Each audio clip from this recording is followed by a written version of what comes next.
करा रहा हूँ मैं आपको, है ना। शॉर्ट आंसर वाले जो क्वेश्चंस हैं ये भी कर रहे हैं आंसर्स हैं। इसमें। ये वेरी शॉर्ट आंसर वाले पार्ट है, ये वेरी शॉर्ट आंसर वाले क्वेश्चन है, ठीक है। ये जो है वेरी शॉर्ट आंसर वाले। शॉर्ट के बाद वेरी शॉर्ट भी हैं। नहीं, वेरी शॉर्ट के बाद वो जो एक्सरसाइज 2 थी वही करेंगे अपन, ठीक है। एक्सरसाइज 2 जो करते आ रहे हैं ना ऑब्जेक्टिव वाली, वही करेंगे। ये मैं बस आपको सर बी प्रैक्टिस का आंसर करा होगा रहा हूँ ताकि टॉर्क। आपको प्रैक्टिस हो जाए, ठीक है। जैसे दे रखा है what physical quantities do the following represents, ठीक है। तो इसमें पहला आपको फर्स्ट दिया हुआ है मूवमेंट ऑफ लीनियर मोमेंटम, ठीक है। फर्स्ट आपको दिया हुआ है movement of linear momentum, movement of linear momentum, ठीक है। Movement of linear momentum. तो मोमेंटम कैसे निकालते हैं कि जो जो वैल्यू है उसको परपेंडिकुलर डिस्टेंस से आप मल्टीप्लाई कर दो। जैसे लीनियर मोमेंटम होता है p, इसको परपेंडिकुलर डिस्टेंस से मल्टीप्लाई कर दो, यानी कि p इंटू आर कर दो। तो p इंटू आर करोगे तो p की वैल्यू क्या आती है mv, तो ये हो जाएगा mvr। तो ये mvr कौन सी फिजिकल क्वांटिटी है बताओ। mvr जो इसमें आ रहा है ये कौन सी फिजिकल क्वांटिटी है, बताओ भाई। इसमें फर्स्ट पार्ट दिया हुआ है मूवमेंट ऑफ लीनियर मोमेंटम। तो मोमेंटम ऐसा होता है परपेंडिकुलर डिस्टेंस से मल्टीप्लाई कर देते हैं। तो लीनियर मोमेंटम को परपेंडिकुलर डिस्टेंस से मल्टीप्लाई करा, मतलब इसे आर से अपन ने मल्टीप्लाई कर दिया, ठीक है। तो p इंटू आर हो गया। p क्या होता है लीनियर मोमेंटम, लीनियर मोमेंटम क्या हो गया mv। तो ये आ गया आपके पास mvr। तो ये mvr कौन सी फिजिकल क्वांटिटी को रिप्रेजेंट कर रहा है, जल्दी बताओ।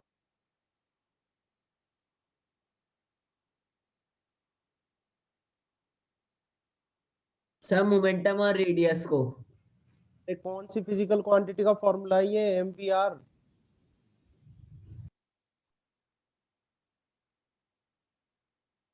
क्यों भाई एंगुलर अर्शित, momentum. Angular momentum. Angular momentum का फॉर्मूला है एल का, ठीक है। तो movement of linear momentum, movement का मतलब होता है कि वो जो क्वांटिटी है उसको परपेंडिकुलर डिस्टेंस से मल्टीप्लाई कर दो। तो लीनियर मोमेंटम का मूवमेंट पूछ रहा है ये, तो लीनियर मोमेंटम हो गया p, और उसको परपेंडिकुलर डिस्टेंस से मल्टीप्लाई कर दो r से, तो p इंटू आर हो गया। p इजिकल टू क्या होता है mv होता है, तो mvr हो गया। mvr किसका फॉर्मूला होता है लीनियर मोमेंटम का, सॉरी mvr किसका फॉर्मूला होता है एंगुलर मोमेंटम का। तो ये एंगुलर एंगुलर मोमेंटम मोमेंटम। आएगा, ठीक है। फर्स्ट का आंसर क्या आएगा एंगुलर मोमेंटम। सेकंड दिया हुआ rate of change of torque angular आएगा सर। मोमेंटम। तो rate of change in torque. Angular momentum क्या होता है, torque equal to D L by D T अपन ने, ये ठीक। सर। तो ये किस क्वांटिटी को रिप्रेजेंट करेगा, टॉर्क को। किसको रिप्रेजेंट करेगा, और कुछ टॉर्क को। टॉर्क को। फॉर्मूला तो स्टडी किया हुआ है अपना। तो दोनों पे पहले वाले का आंसर क्या आएगा, मूवमेंट ऑफ लीनियर मोमेंटम कौन सी फिजिकल क्वांटिटी को रिप्रेजेंट करेगा, एंगुलर मोमेंटम को, ठीक है। और rate of change of angular momentum किसको रिप्रेजेंट करेगा, टॉर्क को, ठीक है। तो इस तरह से इसके आंसर आ जाएंगे। नाउ ये सेकंड क्वेश्चन है, इसका सेकंड आंसर भी क्वेश्चन। टॉर्क है। हाँ एक second, which physical quantity is represented by the product of movement of torque, inertia and angular acceleration, ठीक है। एंगल, तो सर एंगुलर टॉर्क, एक्सेलरेशन, हाँ। तो ये फॉर्मूला अपना बन गया आई अल्फा। तो ये टॉर्क का जैसे yes, F is equal to M A होता है, F is equal to M A होता है, वैसे एफ की जगह टॉर्क हो गया, एम की जगह आई हो गया, और ए की जगह अल्फा हो गया। तो टॉर्क किस फिजिकल क्वांटिटी को रिप्रेजेंट करेगा, ये टॉर्क कोई फॉर्मूला होता है tau is equal to I alpha, ठीक है। नेक्स्ट दिया हुआ है which component of linear momentum does not contribute to angular momentum. कौन सा कंपोनेंट होता है लीनियर मोमेंटम का जो कि एंगुलर मोमेंटम में पार्टिसिपेट नहीं करता, बताओ किसको ध्यान है। Sir sine theta, sine theta वाला करता है या नहीं करता, सर करता है, कॉस थीटा वाला नहीं करता। कॉस थीटा वाला नहीं करता। तो कॉस थीटा वाला जो होता है वो रेडियल कंपोनेंट सर होता है लीनियर या एंगुलर मोमेंटम में कंपोनेंट साइन होता है। थीटा कॉस थीटा कहाँ से आए? ये सर मेरे को भी यही समझ में नहीं आया। क्यों आपने स्टडी नहीं करते हो आप, हाँ। जैसे कोई पार्टिकल इस जगह है, इस जगह जब वो पार्टिकल है तो ये पार्टिकल पी हो गया यहाँ पे, ये इसका ये ओ सेंटर, ये ओ ओरिजिन हो गया, ये आर वेक्टर इसका पोजीशन वेक्टर हो गया पी का, ठीक है। और p की जगह आप इसको ऐसा करो, इसको तो हटाओ इधर से। मान लो कोई पार्टिकल इधर है और ये जो पार्टिकल है इसको किसी और से रिप्रेजेंट कर दो, मान लो n पॉइंट से रिप्रेजेंट कर दिया। तो यहाँ पे कोई पार्टिकल है, ये इसका पोजीशन वेक्टर हो गया, r वेक्टर इसका पोजीशन वेक्टर हो गया। इस लाइन को आगे एक्सटेंड कर दो, ठीक है। अब यहाँ पर आप क्या करो, यहाँ पे आप लगाओ इस पार्टिकल पे लीनियर मोमेंटम, ये लीनियर मोमेंटम की डायरेक्शन है, ये लीनियर मोमेंटम हो गया आपका। अब ये जो लीनियर मोमेंटम है ये इस पोजीशन वेक्टर के साथ एक एंगल बना रहा है थीटा, ठीक है। तो इसके दो कंपोनेंट होंगे इस तरह से, डेरिवेशन मैंने करा रखी, एक बार देख लेना। इसके ये दो कंपोनेंट होंगे, एक ये कंपोनेंट होगा, एक ये कंपोनेंट होगा। एंगल के साथ जो होता है कॉस थीटा, तो ये तो आ जाएगा P cos theta. Angle yes से सर। दूर जो होता है साइन थीटा, तो ये आ जाएगा पी साइन थीटा। तो अगर इस कोई ऑब्जेक्ट यहाँ पर है, उसमें रेडियल डायरेक्शन में अगर मोमेंटम हो, तो रेडियल डायरेक्शन में जो लीनियर मोमेंटम है उससे क्या ये घूमेगा क्या, इस डायरेक्शन में नो अगर सर। नहीं घूमेगा। ये जो घूमेगा ओनली किसकी वजह से घूमेगा, इस एंगुलर कंपोनेंट की वजह से। ये एंगुलर या जो इसको क्या बोलते हैं अपन, टेंजेंशियल। तो जो टेंजेंशियल कंपोनेंट है ओनली उसी की वजह से इसके अंदर एंगुलर मोमेंटम प्रोड्यूस होगी। तो इसलिए यहाँ पर ही लिखा हुआ है which component of linear momentum does not contribute to angular momentum. तो इनमें से कौन सा कंपोनेंट है, पी कॉस थीटा या P sine cos theta? Theta. P cos theta. तो जो ये रेडियल कंपोनेंट है, radial component, radial component complete कर लो इसको, radial component of linear momentum, of linear momentum, momentum does not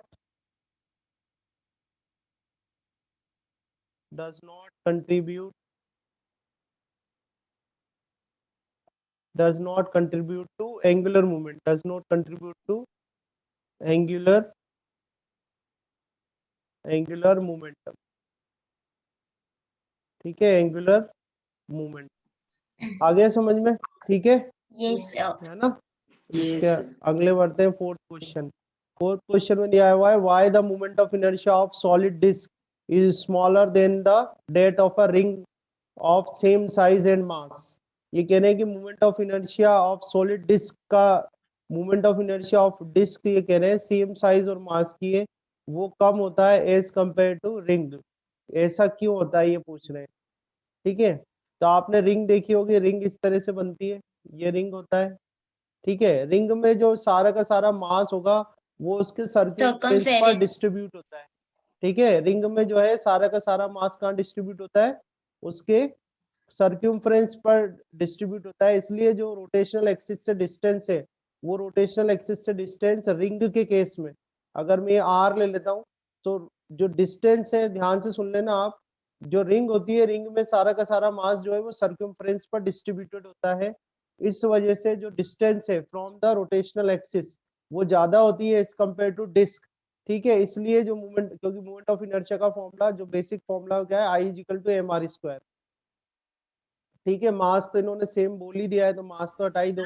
तो अपन को इसमें देखना है कि रोटेशनल एक्सिस से डिस्टेंस, तो रोटेशनल एक्सिस से जो मास डिस्ट्रीब्यूटेड है रिंग में दूर है as compare to disc. Disc में जो मास होता है वो क्या होता है, पूरे सरफेस पर डिस्ट्रीब्यूटेड होता है।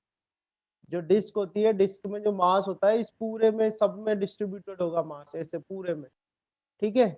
तो इसके इसलिए जो डिस्क होती है, डिस्क का मोमेंट ऑफ इनर्शिया कम होता है as compare to ring, sir, ठीक है। हाँ बताओ।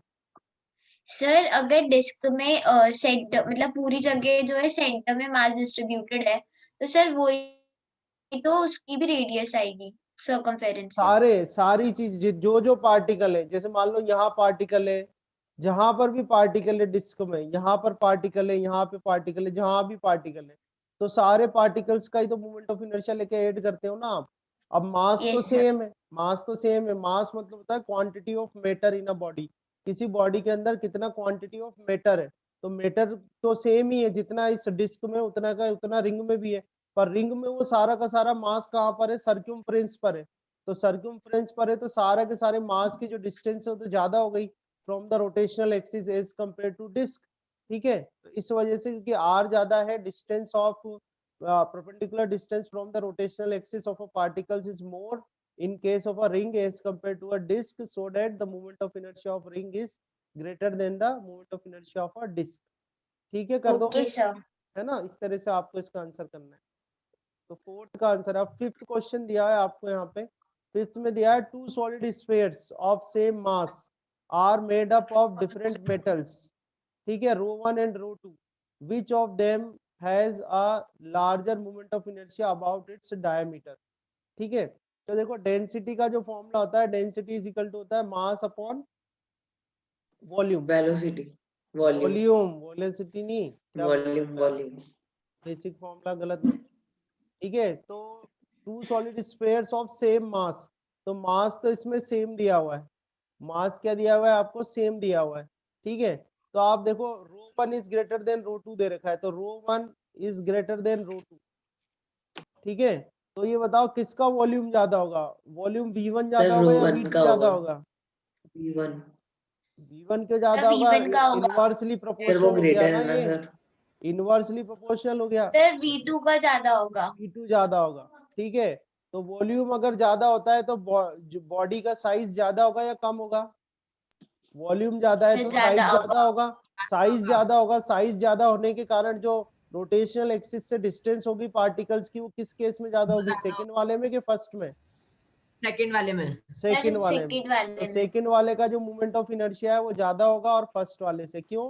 क्योंकि जो पार्टिकल की डिस्टेंस है फ्रॉम द रोटेशनल एक्सिस वो किस केस में ज्यादा है, सेकंड वाले में। समझ में आ गया? Yes sir. ठीक है, तो इसमें क्या आंसर आएगा आपका फिफ्थ क्वेश्चन में, the second sphere is made up of a metal of lower density so it's size will be bigger than the first so that the second sphere will have the large moment of inertia. ठीक है, वो मैंने आपको ऐसे समझा ही दिया है, समझ में आया नहीं आया? ठीक है, यस सर। आप चाहो तो टेक्स्ट बॉक्स में ओके भी लिख सकते हो, वो भी मैंने सर ये सर, एक आपने बार कौन इसको सा समझा साइन दो। बनाया है? कौन सा वाला, ये वाला? ये वाला? इस वाले की कह रहे हो? Yes sir. बोलते हैं रो, RHO, रो, डेंसिटी के लिए बनाते हैं इसको। ठीक है, सर यहाँ पे डेंसिटी कैसा है क्वेश्चन में, तो कहीं लिखे नहीं रखा। ये तो दे रखा है, क्वेश्चन तो पढ़ो ध्यान से, ये तो दे रखा है, ये रही डेंसिटी। सर P कहाँ पर है? P1 और P2 है वो तो। ρ1 ρ2 है, P नहीं है वो, ρ1 लिखा हुआ है, ρ1। Okay sir. ठीक है, डेंसिटी को इससे रिप्रेजेंट कर, ठीक है ना, तो ये हो जाएगा आपका। यस। तो आप बिल्कुल जो सेम कॉन्सेप्ट, ये जो कॉन्सेप्ट है इसी कॉन्सेप्ट पे अलग क्वेश्चन है। इसमें दिया हुआ है विच वन हैज लार्ज ये moment of option inertia, correct है। होलो स्फीयर और सॉलिड स्फीयर, किसका मोमेंट ऑफ इनर्शिया ज्यादा होलो होगा? Sphere, sir hollow sphere.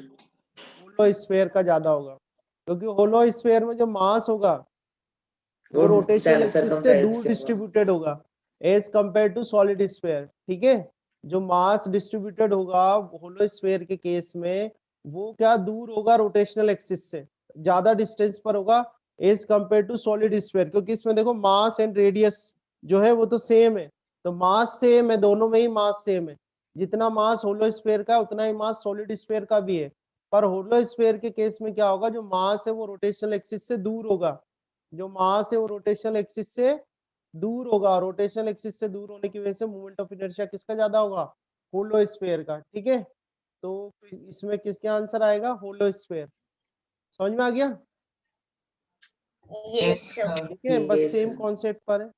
अब यहाँ दिया हुआ है a big and a small sphere rolls down from rest through an inclined plane which goes to bottom first. Sir बताओ। Big big one. One. Sir big one. Sir big one. हाँ, reason क्या आएगा उसका?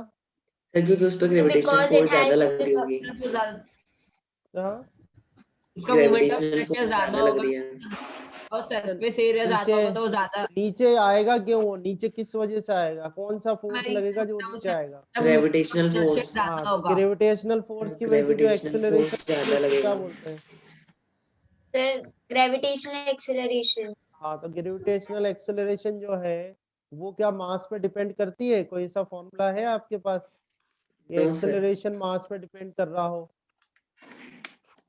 Sir हाँ, mg। mg तो force है, acceleration की बात कर रहे हैं अपन तो, एक्सेलरेशन नीचे तो एक्सेलरेशन से आएगा ना, sir F equals to ma। अरे ये भी तो फोर्स का फॉर्मूला है। आप कोई भी बॉडी फॉल जब होती है तो जब under the gravitational force fall होती है तो उसकी एक्सेलरेशन ग्रेविटेशनल एक्सेलरेशन के बराबर होती है और उसकी value 9.8 metre upon second square होती है। तो ये क्या 9.8 मीटर अपॉन सेकंड स्क्वायर अपन जो लिखते हैं ये क्या बॉडी के मास पे डिपेंड करता है क्या? No no sir sir. नहीं करता ना, ये तो फिक्स वैल्यू है। g इज इक्वल टू कितना होता है 9.8 मीटर अपॉन सेकंड स्क्वायर होता है कि नहीं होता? तो यस Yes, सर। इसमें क्या होगा, दोनों के दोनों क्या होंगे same, which goes to the bottom first. दोनों के दोनों जो है सर सेम एक साथ नीचे आएंगे। आपने करा होगा ना सर क्वेश्चंस, सर पर आपने अपन पहले एक भी तो फेदर क्वेश्चन को करे ना ऐसे। अरे पहले भी तो इस सर तरह के लेकिन क्वेश्चन करे। मास में अगर डिफरेंस आएगा तो फिर वो उस केस में है जब अपन एयर रेजिस्टेंस लेते हैं, फ्रिक्शन लेते हैं। अगर वो सब चीजें आप नेग्लेक्ट कर दो, ठीक है, क्वेश्चन मैंने आपको करा भी रखा है पहले, आप देखना फोर्स वाले चैप्टर में करा रखा है। अगर आप उन सब चीजों को कंसिडर करो तो आंसर अलग आएगा, बट इस केस में ऐसा कुछ इन्होंने बोला नहीं हुआ है। तो हम बस यही कंडीशन लेंगे कि जो है जो एक्सेलरेशन है that acceleration does not depend on the mass of object, okay, and the value of gravitational acceleration is 9.8 meter per second square which is same for both the objects, यानी both the spheres big and small। तो दोनों के दोनों जो नीचे है वो एक साथ पूछेंगे, ठीक है। सेवंथ वाले का क्या आंसर यस आएगा? सर हम्म। सर पर अपन एक फेदर को और एक लैपटॉप को एयर से फेंकेंगे हाँ तो तो मैंने आपको पहले बोला ना, लैपटॉप अगर आएगा एयर फिर सर फेदर इसमें रेजिस्टेंस, आएगा। एयर उस रेजिस्टेंस केस आता में है। एयर रेजिस्टेंस होता है। अगर आपको याद आ रहा हो, ये क्वेश्चन मैंने करा रखा है आपको, यस अगर आपको याद आ रहा हो इस तरीके का मैंने क्वेश्चन करा रखा है कि M1 और M2 मास, दोनों के मास अलग अलग है और उनको अपन नीचे फ्री फॉल हो रहा है तो कौन पहले पहुंचेगा। तो मैंने इसके दोनों केसेस सॉल्व करा रखे हैं आपको, ठीक है। तो ध्यान रखना आप, अगर एयर रेजिस्टेंस बोलता है तब फिर वो अलग बात हो जाती है। इस केस में तो क्या होगा कि दोनों एक साथ ही नीचे पहुंचेंगे क्योंकि gravitational acceleration does not depends on mass of object, object के मास पर डिपेंड नहीं करती है, ठीक है। समझ में आ गया यस सर है ना? Yes sir. ध्यान रखना तो क्वेश्चन को, आंसर मैंने आपको पूरा बता दिया, आप लोग कंप्लीट कर लेना इसको। अब जो मूवमेंट ऑफ इनर्शिया है, मूवमेंट ऑफ इनर्शिया क्या होता फिर है? मैं बताऊं? सर कैन मैं आई अब ये टेल कर ही देता हूँ ना, टाइम नहीं लगाएंगे। रिजिड बॉडी जो है, रिजिड बॉडी के जो पार्टिकल्स है उनका मास और उनकी जो रोटेशनल एक्सिस से डिस्टेंस है उसका स्क्वायर के प्रोडक्ट के बराबर होता है रिजिड बॉडी का movement of inertia, mn/rn square, ठीक है। तो ये होता है मूवमेंट ऑफ इनर्शिया, ठीक है। So movement of inertia of a rigid body is equal to क्या होगा, it is a sum of product of mass of a particle and its and square of sir its distance। Rotation, हाँ, sir rotational इसको axis. Sir इसको inertia के term में भी describe कर सकते हैं ना? नहीं, बस इसमें ये फॉर्मूला ही लिखना है आपको रिजिड बॉडी के लिए, तो आपको इस तरह से बताना है I इज इक्वल टू, है ना। सर ये पूछ रखा है what is moment of inertia तो बस फार्मूला लिखेंगे। हाँ, फॉर्मूला लिख के आप वो लाइन भी लिख देना ना, नोट्स में वो तो करा रखी है ना, आपको पढ़ा रखा है ना नोट्स में, पूरा सेंटेंस तो लिखा ही रखा है इसका, यस सर है ना, सेंटेंस तो लिखा ही रखा है, यहाँ तो अपन क्वेश्चन कर रहे हैं ना, ठीक है। Yes sir. आप चाहो, आपकी यस वॉइस दिक्कत हो रही है, आप टेक्स्ट टाइप भी कर सकते हो। आगे देखा, is there any difference between movement of inertia and rotational inertia? Why is movement of inertia called rotational inertia? ठीक है, तो सर देयर पहला इज तो नो डिफरेंस। हाँ, so there is no difference, पहला आंसर तो क्या आ जाएगा, there is no difference between, there is no difference between, no difference between movement of inertia and rotational inertia, then why is movement of inertia called rotational inertia? तो इसका क्या answer बनेगा? इसका आपको एक्सप्लेनेशन बताया था ना मैंने। रोटेशनल इनर्शिया क्या होता है कि when a body is in a rotational motion then it requires a external torque to convert its motion into a rest, to change its state into a rest। अगर body rotational motion कर रही है so it keeps on doing the rotational motion until you have to apply any external torque। जब तक आप कोई external torque नहीं लगाते तब तक वो बॉडी जो है वो रेस्ट में नहीं आएगी, या कोई बॉडी रेस्ट में और आपको उसको रोटेशनल मोशन में लाना है तो आपको क्या करना पड़ेगा, एक्सटर्नल टॉर्क लगानी पड़ेगी। तो ये जो प्रॉपर्टी है उस बॉडी की, ये उसका क्या कहलाता है, रोटेशनल इनर्शिया कहलाता है, और उसी को अपन क्या बोलते हैं, मोमेंट ऑफ इनर्शिया भी कहते हैं। ठीक है, समझ में आया?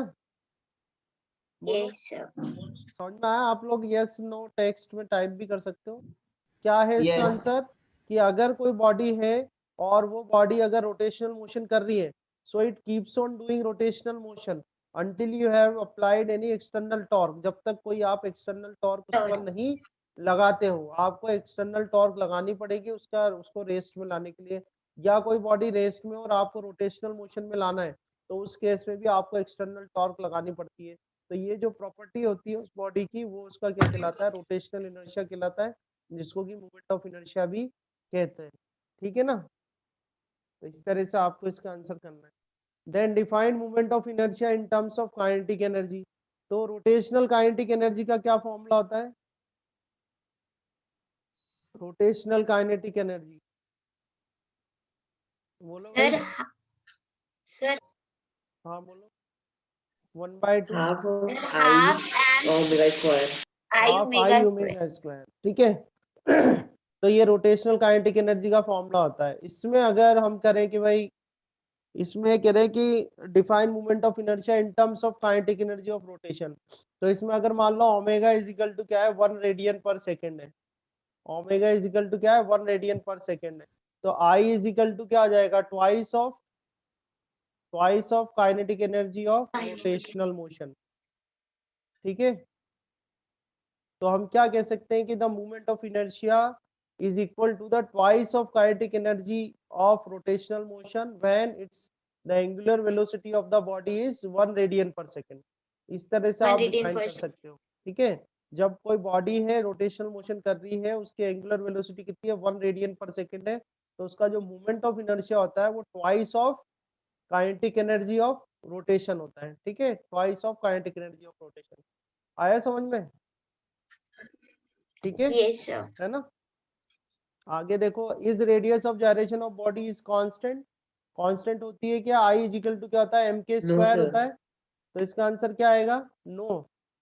अगर अगर आपने जो रिजिड बॉडी का मास, जैसे ये रोटेशनल एक्सिस है आपकी, ओमेगा हो गया, ये रोटेशनल एक्सिस से अगर ये डिस्टेंस चेंज हो जाए, ये मास एम हो गया, के हो गया, अगर रोटेशनल एक्सिस से जो मास आपने कॉन्सेंट्रेटेड माना है जिस पॉइंट पर, अगर ये डिस्टेंस के चेंज हो जाए, तो मूवमेंट ऑफ इनर्शिया क्या होगा, चेंज हो जाएगा। ठीक है, तो जी। ये जो क्वांटिटी है कांस्टेंट रहेगी या नहीं रहेगी, बताओ 11th का कांस्टेंट होगा No, या sir, नहीं? नहीं रहेगी. नहीं नहीं रहेगी रहेगी। सर। ठीक है, मैं एक बार लाइन भी रीड कर देता हूँ। It changes with the change in position of the axis of rotation. अगर एक्सिस ऑफ रोटेशन चेंज होगा तो रेडियस ऑफ जाए, वही ये डिस्टेंस चेंज हो जाएगी अगर एक्सिस ऑफ रोटेशन चेंज होगा तो। ठीक है, तो हम यहाँ लिख देते हैं with change in position of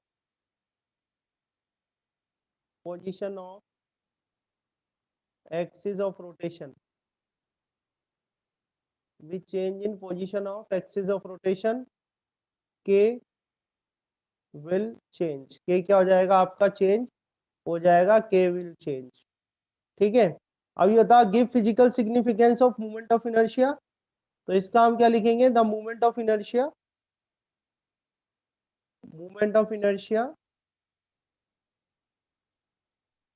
is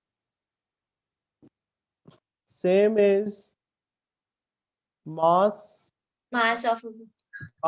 in linear motion या ट्रांसलेटरी मोशन। ठीक है, लीनियर मोशन या ट्रांसलेटरी मोशन में जो मास होता है वैसा ही जो है मूवमेंट ऑफ इनर्शिया होता है, किसमें, रोटेशनल मोशन में। ठीक है, समझ में आया? Yes sir. तो ये सारे क्वेश्चन जो थे आपके, ये क्वेश्चन किसके थे, very short answer type questions थे। ठीक है, इसके अलावा फिर अपन को एक्सरसाइज अभी इसमें तो कर लोगे, ठीक है, हो जाएंगे। यस। ठीक है ना? Yes, sir. Yes, इसके अलावा ये एक्सरसाइज 2 है, तो एक्सरसाइज 2 के कराऊं क्या अभी क्वेश्चन? sir. बोलो कितना टाइम हुआ है अभी? अभी तो 6:46 ही हुआ। हाँ बताओ, ये करा दूं क्या एक्सरसाइज 2 के क्वेश्चन, एक दो क्वेश्चन करा दूं? हाँ सर, सर दो कुछ क्वेश्चन क्वेश्चंस करवा दो। कुछ क्वेश्चंस कर लेते हैं, ठीक है। जैसे ये देखो, आप ये वाला क्वेश्चन देखो, क्वेश्चन कितने दिया हुआ है। क्वेश्चन कराओगे? अभी देख लेते हैं जितने हो जाते हैं, मतलब एक दो, अगर लेंदी हुए तो फिर नहीं कराएंगे, ठीक है। तो ये देखो, देखा what is the moment of inertia of a solid sphere of density rho and radius R about its diameter. तो मैंने आपको वो चार्ट दिया हुआ था, वो चार्ट में देख के आप बताओ कि moment of inertia of a sphere about it's 2/5 mr diameter square. कितना होता है? कितना होता है? 2/5 mr square. 2/5 mr mr square, square. ठीक है। तो m और ये r स्क्वायर कर दिया। अब देखो डेंसिटी इज इक्वल टू क्या होता है? मास अपॉन वॉल्यूम होता है। तो वॉल्यूम। यहाँ से मास इज इक्वल टू कितना आ जाएगा? डेंसिटी इंटू वॉल्यूम आ जाएगा।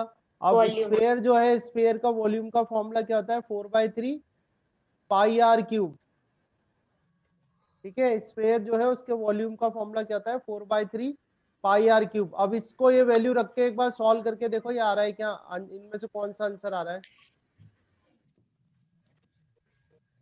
ये सर कर लिया, सी वाला आंसर आ रहा है। ये सी आएगा इसका, ठीक है। ये वैल्यू आप रख देना इसमें, यस सर। इसे वैल्यू रख देना आई ऑफ डायमीटर, ये जाएगा 2/5, है ना। एम की वैल्यू यहाँ से रख देना आप, यह जाएगा आपका 4/3 पाई आर क्यूब रो, ठीक है।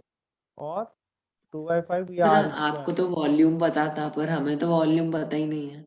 क्यों नहीं पता भाई? वॉल्यूम स्फीयर का तो 4/3 पाई आर क्यूब ही होता है ना। ये तो यस मैथ स्टडी करते हैं अपन, कैसे नहीं पता? ये तो फिर आपको फॉर्मूला तो ध्यान रखो, स्फीयर के लिए वॉल्यूम का फॉर्मूला ही होता है, ठीक है। तो 10 ये वैल्यू रखना सारी, तो ये आर के पावर 5 और रो, ये आंसर आ जाएगा आपको, ठीक है। तो इस तरह से आपको इसको सॉल्व करना है। बाकी मैंने टेबल दे रखी है, अभी तो आप मूवमेंट ऑफ इनर्शिया वहां से देख तो सकते इसमें हो। अपन को पाई की भी वैल्यू पुट करनी पड़ेगी ना? हाँ, पाई की वैल्यू 22/7 लिखूं क्या मैं? सारा कैलकुलेट कर लेना, फिर लिखो। नहीं मैं सर। 3.1 आई ऑफ डायमीटर, ये 3.14 देखो 4 2 जा 8 ही हो जाएगा, और 5 3 जा 15 ही हो जाएगा, ठीक है। पाई की वैल्यू 22/7 रख देना आप, और ये R3 और R2 ये हो जाएगा आपका R की पावर 5, और ये हो जाएगा रो, ठीक है। बस ये वैल्यू आप कैलकुलेट कर लेना, तो ये आपका आंसर आ जाएगा, ठीक है। 176 डिवाइड, यस सर। ठीक है, इस तरह से। तो अब ये नेक्स्ट क्वेश्चन है सेकंड। सेकंड क्वेश्चन देखो, सेकंड मैंने आपको करा, यानी इस तरीके का क्वेश्चन हमने कर भी रखा है, ठीक है। ध्यान से देखो आप, क्या है क्वेश्चन। इसमें दिया है two particles A and B initially at rest moves towards each other, ठीक है। मूव टूवर्ड्स ईच अदर ये सर ये अपन ने अंडर अ कर रखा है। Mutual force of attraction at the instant. Answer. Sir इसका आंसर अपन ने v/2 निकाला था। हाँ, पर ये क्वेश्चन अलग है ना, इसको तो आपको सॉल्व करना पड़ेगा। टू पार्टिकल्स दे रखे and B initially at rest moves towards each other under a mutual force of attraction at the instant. तो दो पार्टिकल ले लो, मान लो ये ए पार्टिकल तो ये हो गया, ठीक है। दूसरा पार्टिकल बी ये हो गया, ठीक है। इसका मास हो गया एम ए और इसका मास हो गया एम बी। अब उस क्वेश्चन में तो मास सेम दे रखा था, यहाँ पर मास सेम नहीं दे रखा है, आपको ध्यान रखना। अब ये इस तरफ जा रहा है, मान लो इसकी वेलोसिटी जो है वी ए है, और ये इस तरफ आ रहा है, एक दूसरे की तरफ आ रहे हैं, इसकी वेलोसिटी क्या है? V B. तो ये तो क्लियर है, वी ए आपको दे रखा है, V A is equal to कितना है? देखो V A is equal to, तो वी दे वी। रखा है आपको, ठीक है। और V B is equal to कितना आएगा अपने पास? -2v। कितना आएगा? -2v, -2v। ठीक है। ये बोल रहे हैं the speed of centre of mass. तो सेंटर ऑफ मास जो होता है उसकी टू पार्टिकल सिस्टम के लिए फॉर्मूला होता है m1v1 m1 v1 plus plus m2 m2 v2 upon m1 plus m2। Divide by m1 plus m2, ठीक है। ये फॉर्मूला आपको होता है सेंटर ऑफ मास के लिए, ठीक है। अब इसमें मास नहीं अपने पास, जैसे यहाँ तो एम ए और वी ए हो जाएगा, ये हो जाएगा आपका एम बी और वी बी हो जाएगा, और ऐसे यहाँ पर ये एम ए और ये एम बी हो जाएगा, ठीक है। कुछ नहीं करा, ए बी में लिख दिया उनको, तो ठीक है। v/2 आएगा सर इसका आंसर। अब अपन को क्या करना है इसमें, ये मास ए और मास बी निकालना है। तो यहाँ पर देखो, यहाँ पे क्वेश्चन दिया हुआ है कि क्वेश्चन में ही आपको दिया हुआ है कि under mutual force of attraction, यानी कि फोर्स सेम है, यानी force on A is equal to force on B है, ठीक है, कोई एक्सटर्नल फोर्स नहीं लग रहा है। तो इंटरनल फोर्स क्या होते हैं, मैग्नीट्यूड्स में बराबर होते हैं, पढ़ा है ना आपने ये। तो एक्सटर्नल फोर्स Yes, कोई लग Yes, नहीं sir. रहा। अब फोर्स का जो फॉर्मूला होता है, इसे एफ ए लिखा जाए, तो mass F into A equal to क्या होगा, acceleration. मास ऑफ ए, ठीक है, एंड एक्सेलरेशन ऑफ ए, ये लिख सकता हूं मैं। और इसको अपन Yes, क्या sir. लिख सकते हैं कि मास Mass of into A v by t. और एक्स, इसको लिख सकता हूँ मैं velocity of A divide by time, ऐसे लिख सकता हूँ ना मैं इसको। एक्सेलरेशन क्या होता है, Yes, sir. Velocity divide by time. Initial velocity तो उसकी वैसे भी 0 है, ठीक है, तो ये आ जाएगा। ऐसे ही एफ बी लिखूंगा अगर मैं, तो एफ बी क्या होगा, mass of B Mass into 2v acceleration by of B t. Is equal to mass of B, और एक्सेलरेशन 2v. क्या लिख देंगे, वी बी बाय टी, ठीक है। अब ये इंटरनल फोर्सेस है, तो मैग्नीट्यूड दोनों के बराबर होंगे, तो मैग्नीट्यूड्स को बराबर कर दो। तो मैग्नीट्यूड्स को बराबर करो तो mass of A into velocity of A divide by T आएगा। यहाँ पर अपन क्या करेंगे, mass of B into velocity of B divide by T आ जाएगा। तो टी से तो टी कैंसिल हो जाएगा आपका। फिर यहाँ कर दो mass of A into velocity of A, तो वेलोसिटी ऑफ ए देखो कितनी है, v दे रखा है, तो उसको v कर दो, V. ठीक है, is equal to mass of B into velocity of B, देखो 2v. कितना दे रखा है, 2v।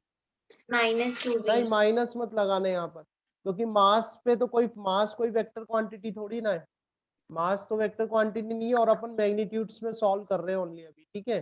तो इस v से ये v कैंसिल हो जाएगा, Okay.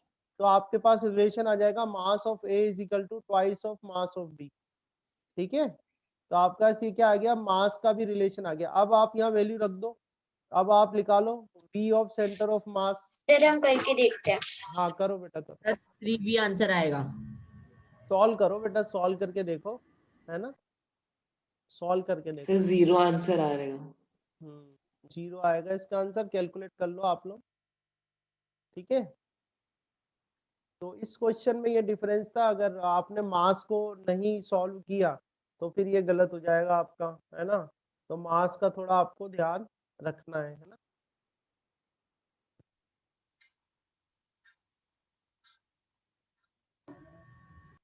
Yes, sir, 0 आ रहा है। 0 आ रहा है, ठीक है ना। तो क्वेश्चन का ध्यान रखना, क्योंकि अगर आपने मास नहीं कंसिडर करा तो फिर आप इसका सॉल्यूशन गलत हो सकता है आपका। जैसे अपन ने पहले क्या था, हम आइडेंटिकल थे, तो इसलिए मास को हमने इस तरह से सॉल्व नहीं किया था, है ना। तो ये थोड़ा ध्यान रखना। हो गया, ये आया समझ में कैसे करोगे, ठीक है। Yes, sir. यस, तो ज्वाइन नहीं करना ना सर? नहीं नहीं, ठीक है, मुझे थोड़ा काम भी है, बात घर पे बात करनी। अच्छा, ये क्वेश्चन कर सकते हो, 3 मिनट है अभी। A body having moment of inertia, 3 minute है, देखो करके कैसे करोगे, बताओ। सर करके देखते हैं। हाँ देख, कोई दिक्कत नहीं है इसमें। देखा, body having moment of inertia about its axis of rotation, तो आपको आई दिया हुआ है, आई इज इक्वल टू दे रखा है 3 किलोग्राम इंटू मीटर स्क्वायर, ठीक है। आपको एंगुलर वेलोसिटी दे रखी है, एंगुलर वेलोसिटी कितनी दे रखी है, 3 रेडियन पर सेकेंड, ठीक है। इसका अगर अपन काइनेटिक एनर्जी निकालें, काइनेटिक एनर्जी क्या निकाल रहा हूं मैं, रोटेशनल, तो रोटेशनल काइनेटिक एनर्जी कितनी आएगी, हाफ आई ओमेगा स्क्वायर, ठीक है। तो हाफ आई मतलब ये 3, और ओमेगा स्क्वायर मतलब ये 3 का 3 स्क्वायर, into 3 तो 3 square. 3 जा 9, 9 3 जा 27, 27/2, ठीक है, 27/2 जूल आ गई। अब ये कह रहा है कि the kinetic energy of this rotating body is the same as that sir of a इसका बॉडी। आंसर हाँ, तो यहाँ पर अगर काइनेटिक एनर्जी लीनियर निकाला जाए, ट्रांसलेशनल काइनेटिक एनर्जी का फॉर्मूला क्या होता है, 1/2 sir mv half square, mv square. ठीक है। तो 1/2, और मास आपको दे रखा है 27 सर किलोग्राम। इसका आंसर √29 आ रहा है क्या? रूट में तो खैर आंसर नहीं दे रखा इसमें, वो आपको इस तरह से सॉल्व करना, देखो इधर। तो ये काइनेटिक सर एनर्जी ऐसे आपके ही करा है। पास क्वेश्चन समझना है ना। तो ये जो मास था आपका, ये जो मास दे रखा है, मास दे रखा है 27 किलोग्राम। ये कह रहे हैं कि एक बॉडी है जिसका movement Sir, of A inertia 3, option correct आएगा. ध्यान से 1 सुनना, meter per एक second. सेकंड ध्यान से सुन लो। एक बॉडी है जिसका movement of inertia 3 kilogram into metre square है, और एंगुलर वेलोसिटी इतनी दे रखी है, तो उसका जो रोटेशनल काइनेटिक एनर्जी है वो उस बॉडी की ट्रांसलेशनल काइनेटिक एनर्जी के बराबर है, जिसका मास कितना है, 27 किलोग्राम। यानी कि यहाँ पर ये जो वैल्यू है काइनेटिक एनर्जी ऑफ रोटेशनल, इस वाली बॉडी की, वो काइनेटिक एनर्जी ऑफ ट्रांसलेशनल के बराबर है। ठीक है, तो रोटेशनल कितना निकाला आपने 27/2 और इधर कितना आ जाएगा 1 सर बाई ए आएगा। सर ये 27 ऑप्शन करेक्ट आएगा। T square. तो 27 से 27 कैंसिल कर दो, 2 से 2 कैंसिल वन कर दो, आएगा। v इजिकल टू कितना आ जाएगा 1 मीटर पर सेकंड। तो क्या आंसर आएगा आपका 1 मीटर पर सेकंड। ठीक है, 1 समझ मीटर में? पर सेकंड।